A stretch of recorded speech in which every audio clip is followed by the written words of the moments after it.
அனைவருக்கும் வணக்கம்.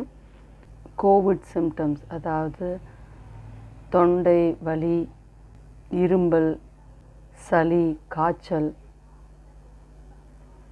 உடம்பு வலி, இல்லை மூச்சு விடுறதுல கஷ்டம், இது போன்ற அறிகுறிகள் இருந்தால் முதல்ல நம்ம மாஸ்க் அணிந்து நம்ம ஃபேமிலி மெம்பர்ஸ்க்கு இடையே கூட மாஸ்க் அணிந்து ஐசோலேட் பண்ணிக்கிறது ரொம்ப அவசியம். முதல்ல ஐசோலேட் பண்ணணும். ரெண்டாவது கோவிட் டெஸ்ட் எடுக்கிறது ரொம்ப அவசியம். கோவிட் டெஸ்ட் நெகட்டிவ் வந்தால் கூட நம்ம 100% அது நெகட்டிவ்னு எடுத்துக்க முடியாது. அதே ஐசோலேஷன் கண்டினியூ பண்ணணும் சளி சரியாகிற வரைக்கும்.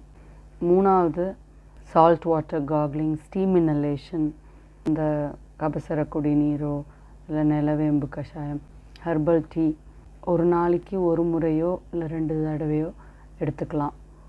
இது கோவிடோ இல்லை நான் கோவிடோ எதுவாக இருந்தாலும் சீக்கிரம் அது சரியாகிறதுக்கான வழி அதுதான். கோவிட் டெஸ்ட்டில் பாசிட்டிவ்னு வந்துடுதுன்னா அதுக்கான மருந்துகள் டாக்டரை அணுகி உடனே எடுக்க வேண்டும். கொஞ்சம் கூட அலட்சியம் இருக்கக்கூடாது. வீட்டிலேயே கூட ஐசோலேட் பண்ணி செல்ஃப் கேர் எடுத்து ஆக்சிஜன் சேச்சுரேஷன் மானிட்டர் பண்ணி பார்த்துக்கலாம். டாக்டருடைய கைடன்ஸோடு சீக்கிரம் நாம் இந்த கோவிட்-19 பேண்டமிக்லேருந்து மீண்டு வருவோம் என்று கூறிக்கொண்டு வீட்டிலே இருப்போம், ஜாக்கிரதையாக இருப்போம், ஆரோக்கியமாக இருப்போம் என்று கடவுளை வேண்டிக் கொண்டு நன்றி கூறி விடைபெறுகிறேன். மிக்க நன்றி. வணக்கம்.